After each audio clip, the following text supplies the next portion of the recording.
Hi, this is गुलाब। आज video series 4 है।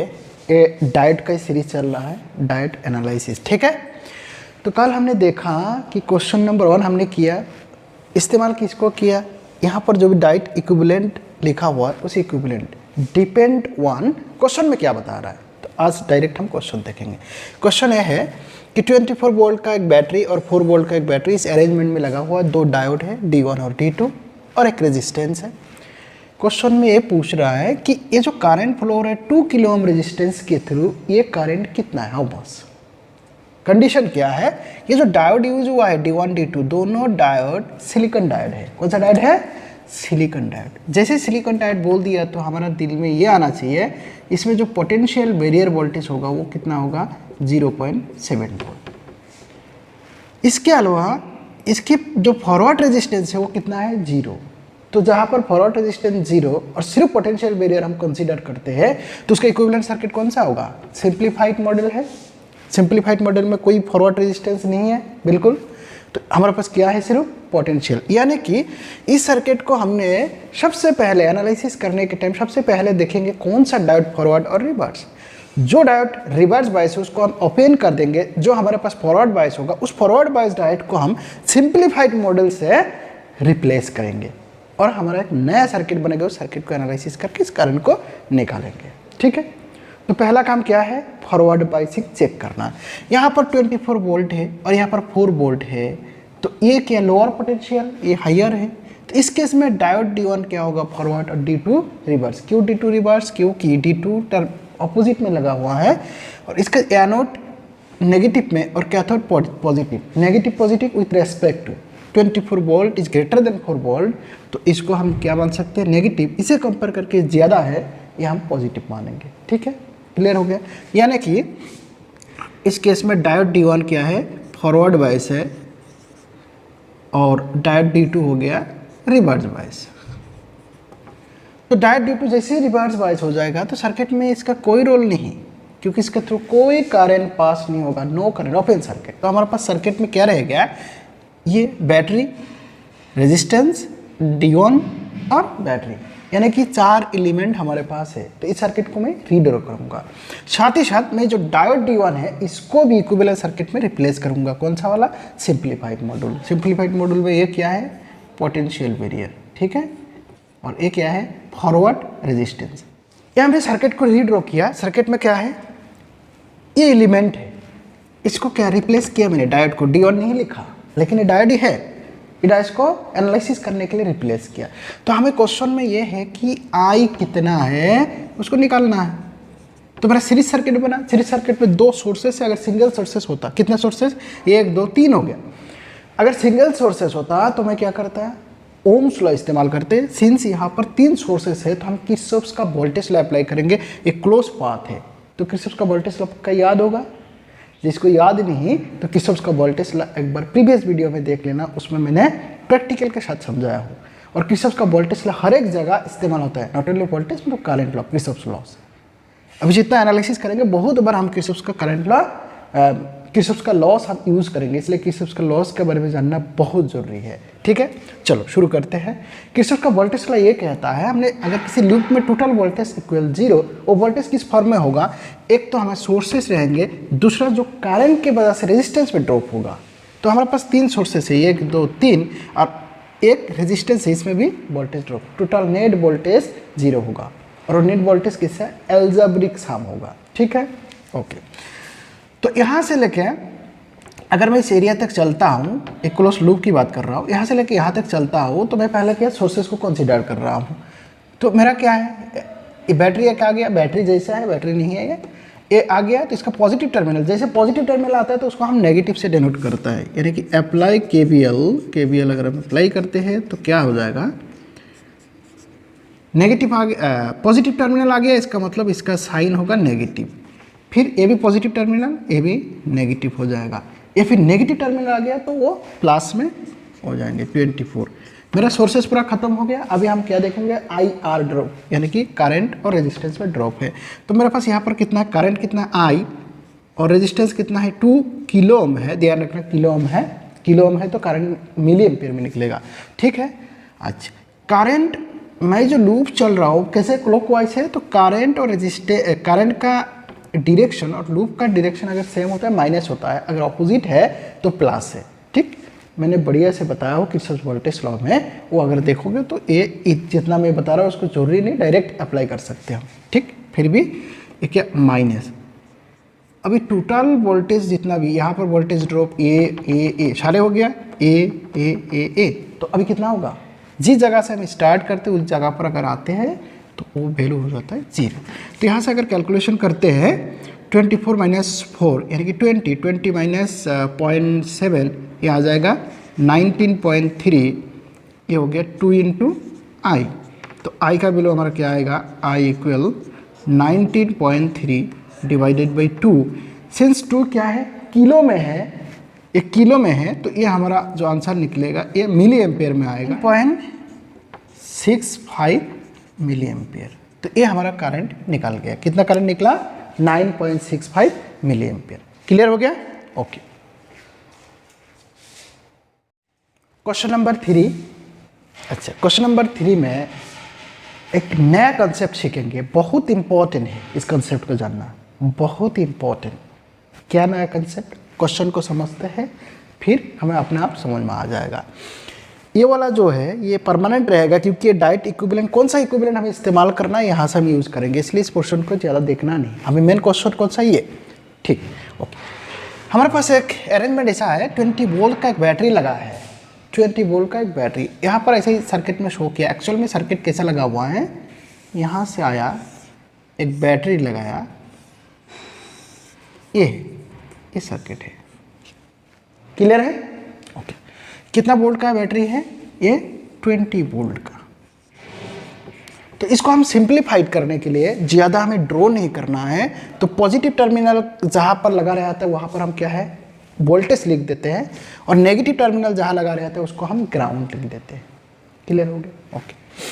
अभी इस कंडीशन में जैसे ये बैटरी पॉजिटिव टर्मिनल है, ये दोनों डायोड दिखाई दे रहा है, फॉरवर्ड बायस है, डायोड का ये भी एनोड दोनों पैरेलल लगा हुआ है, इसकी एनोड भी 20 वोल्ट के साथ और इसकी एनोड भी 20 वोल्ट के साथ है। तो फॉरवर्ड बायस है तो इसके थ्रू करंट पास होना चाहिए, लेकिन ऐसा नहीं होता है, जिसको हम मिरेकल बोल सकते हैं। क्यों नहीं होता है? क्योंकि हमारे पास जो डायोड है ये जर्मेनियम और सिलिकॉन, तो दोनों का पोटेंशियल बैरियर अलग अलग है। जर्मेनियम का पोटेंशियल बैरियर कितना है बताओ, कितना है?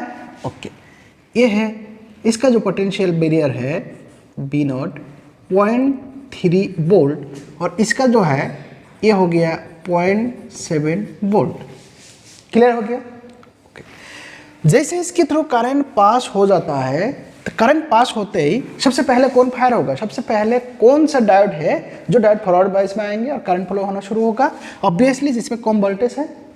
तो 0.3 वोल्टेज इसके अक्रॉस में जैसे ही आ जाता है तो जर्मेनियम क्या हो जाता है, शॉर्ट हो जाता है, इसके थ्रू करंट पास होना शुरू हो जाता है। जैसे करंट पास हो जाता है तो डायोड के अक्रॉस में उसका जो पोटेंशियल बैरियर है, उस पोटेंशियल बैरियर का जो वोल्टेज वो मेंटेन करता है। क्लियर है? तो यानी कि इसके थ्रू कितना वोल्टेज मेंटेन करेगा, 0.3, पैरेलल में सेम वोल्टेज रहता है, तो इसके अक्रॉस में भी 0.3 मेंटेन करेगा, और सिलिकॉन डायोड को भी उसको अपॉर्चुनिटी नहीं मिलेगा 1 होने के लिए, यानी कि इसके थ्रू कोई भी करंट पास नहीं होगा। ये रिमेनिंग ओपन सर्किट रहेंगे, देखने में फॉरवर्ड है, लेकिन जर्मेनियम डायोड के वजह से ये अपने अक्रॉस में 0.3 वोल्ट जैसे मेंटेन करेगा, तो इससे 0.3 से ज़्यादा जाएगा नहीं। इसको कितना वोल्टेज चाहिए, 0.7, मोर देन 0.7। तो कभी भी वो इसके थ्रू कभी भी करंट पास नहीं होगा, तो ये सर्किट में कोई रोल ही अदा नहीं करेंगे, ओपन सर्किट हो जाएगा। तो हमारे पास सर्किट इस प्रकार रहेंगे, यहाँ से करंट पास होके ये करंट जर्मेनियम डायोड के थ्रू 3 किलो ओम रेजिस्टेंस के थ्रू पास होगा, यानी कि हमारे पास एक सीरीज सर्किट हो गया, पैरेलल सर्किट आउट हो गया। और हमें पूछा जा रहा है विथ रेस्पेक्ट टू ग्राउंड में 3 किलो ओम के थ्रू क्या वोल्टेज ड्रॉप हो रहा है, यानी कि मल्टीमीटर से यह चेक करेंगे तो कितना वोल्टेज ड्रॉप होगा। अगर हम किसी भी तरह इसके थ्रू करंट जानते हैं, इनके थ्रू अगर कोई करंट निकालते हैं, तो current I into 3, current into resistance, हमारा क्या हो जाएगा, वोल्टेज ड्रॉप जो भी है। तो हमें एक्चुअल में इस सर्किट में निकालना क्या है, इसके थ्रू कितना करंट पास होता है। क्लियर हो गया? ओके। इनको करने के लिए हमने क्या करना है, इस सर्किट को रीड्रॉ करेंगे और ये जो है ये 0.3 वोल्ट जो दिया है इसमें फॉरवर्ड रेजिस्टेंस के बारे में कुछ नहीं दिया हुआ है, नहीं दिया है, तो हम कौन सा सर्किट से इसको इक्विवेलेंट करेंगे, सिंप्लीफाइड मॉडल से। तो इसको रीड्रॉ किया जाए, ठीक है। तो सर्किट को रीड्रॉ किया, रीड्रॉ करने से इस डायोड को मैंने, ये डायोड तो ओपन हो गया, इस सर्किट में कोई रोल नहीं इसका, तो इस डायोड को मैंने रिप्लेस्ड किया कौन सा मॉडल से, सिंप्लीफाइड मॉडल से। क्लियर हो गया, ओके। अभी हम निकालेंगे इसके थ्रू करंट कितना। तो जब भी करंट की बात करते हैं, ये कौन सा सर्किट है, क्लोज लूप है, तो किरचॉफ का वोल्टेज लॉ लगाएंगे। क्यों voltage law, why not Ohm's law, क्योंकि यहाँ पर कितना सोर्सेस है, 2, अगर सिंगल होता तो ओम्स लॉ यूज करते, ठीक है, ओके। तो यहाँ से मैंने स्टार्ट करूँगा, इसको मैं लूप मानूंगा यहाँ से लेके, यानी कि ए बी सी डी ए। तो apply Kirchhoff's voltage law at loop A B C D A. तो हमें क्या मिलता है, यहाँ से यहाँ कोई भी ना रेजिस्टेंस है ना सोर्स है, यहाँ से लेके यहाँ तक हमारे पास एक बैटरी है, बैटरी का पॉजिटिव टर्मिनल आया, इसका मतलब -0.3, फिर रेजिस्टेंस आया। अभी करंट का डायरेक्शन कैसा होगा, करंट का डायरेक्शन हम ऐसा भी मान सकते हैं, ऐसा भी मानेंगे, लेकिन जो कन्वेंशनल तरीका हम मानना है वो क्या है, पॉजिटिव सोर्स से निकाल के नेगेटिव की तरफ जाता है। तो इस बैटरी का पॉजिटिव ये है, इस बैटरी का पॉजिटिव ये है, लेकिन डोमिनेंट कौन है, जिसमें ज़्यादा वोल्टेज है, उसकी पॉजिटिव टर्मिनल से हम करंट का, कन्वेंशनल करंट को जो उसका साइन डायरेक्ट करेंगे, ठीक है। तो यानी कि इस तरफ करंट हमने एज्यूम कर लिया, और करंट हमेशा सीरीज में सेम डायरेक्शन होगा और सेम होगा, ठीक, ओके। तो यहाँ से करंट ऐसा पास हो रहा है, इस बैटरी के थ्रू इस प्रकार जाएगा, डायोड के थ्रू ऐसा करंट पास होंगे। क्लियर हो गया, ओके। तो यहाँ से लेके बैटरी हो गया, फिर करंट इस रेजिस्टेंस के थ्रू भी करंट कितना, आई इंटू 3, और करंट का डायरेक्शन और लूप का डायरेक्शन सेम है, इसलिए माइनस आएगा, -3 इंटू आई, उसका आगे फिर एक नेगेटिव टर्मिनल आए तो प्लस होगा, +20। मैंने जहाँ से स्टार्ट कर दिया था जर्नी वहीं पर आके क्लोज हो गया, तो नेट वोल्टेज कितना है, 0। कौन बताया, किरचॉफ। तो यहाँ से किया जाए, -3i इक्वल, उस तरफ जाएंगे तो 20 माइनस यानी कि -19.7।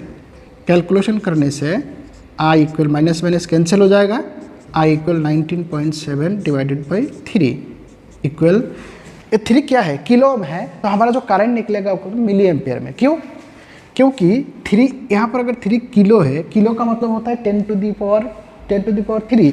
जैसे मैं ऊपर ले जाऊँगा, इसको ऊपर ले जाऊँगा तो ये आ जाएगा 10 टू दी पावर -3 एम्पियर, और 10 टू दी पावर -3 को हम बोलते हैं मिली, ठीक है। ऐसे इस करंट को हम इस प्रकार रख रहा है, इसलिए क्योंकि हमें निकालना क्या, वोल्टेज निकालना है, ठीक है। तो वोल्टेज क्या होगा, बी ए कितना होगा, बी ए जो हमें निकालना है, voltage current into resistance, current कितना मिला 19.7 डिवाइडेड बाई 3, और रेजिस्टेंस कितना है 3, ए भी किलो है और ए भी किलो है, तो 3 कैंसिल हो जाएगा, तो हमारे पास क्या होगा 19.7 वोल्ट, यानी कि 19.7 वोल्ट ड्रॉप होगा यहाँ पर, 0.3 इधर, तो टोटल मिला के कितना हो गया 20, हमने जो जितना सोर्स यूज़ किया था। तो क्वेश्चन में क्या पूछा था, बी ए कितना है, जब सर्किट कैसे था, इस प्रकार लगा हुआ था, ठीक है। तो सिंप्लीफाइड सर्किट से हमें कितना आसानी से इनके थ्रू क्या करंट जा रहा है, क्या वोल्टेज जा रहा है, कितना होगा, कौन फॉरवर्ड होगा, कौन रिवर्स होगा, क्यों नहीं, सारी चीज़ हम कर सकते, कितना आसान है, ठीक है। चलो फिर आगे देखते हैं। क्वेश्चन नंबर 4 है, इसका अरेंजमेंट पहले समझते, सर्किट क्या है। इस सर्किट में 15 वोल्ट का एक बैटरी लगा हुआ है, 0.5 किलो ओम का एक रेजिस्टेंस है और 2 डायोड है। ये दोनों डायोड एक दूसरे के पैरेलल है और सिलिकॉन का है, इसमें कोई फॉरवर्ड रेजिस्टेंस नहीं है। जैसे सिलिकॉन का बोल दिया तो तुरंत उसी के पास हमें क्या करना है, पोटेंशियल बैरियर वोल्टेज लिख लेना है, क्योंकि इसी का काम आएगा। फॉरवर्ड रेजिस्टेंस दे दिया, इसका मतलब फॉरवर्ड रेजिस्टेंस 0 है, इसका मतलब क्या है, कौन सा मॉडल हम यूज़ करेंगे, सिंप्लीफाइड मॉडल, ठीक।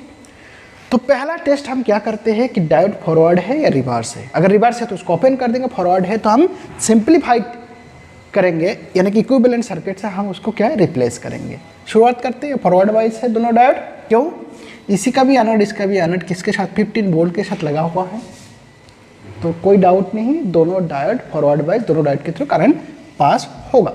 ठीक है, ओके। तो अगर दोनों डायोड के थ्रू पास होगा तो हम रीड्रॉ करते हैं, इक्विवेलेंट सर्किट एक बार बना लेते हैं। तो इसकी इक्विवेलेंट सर्किट किस प्रकार होगा,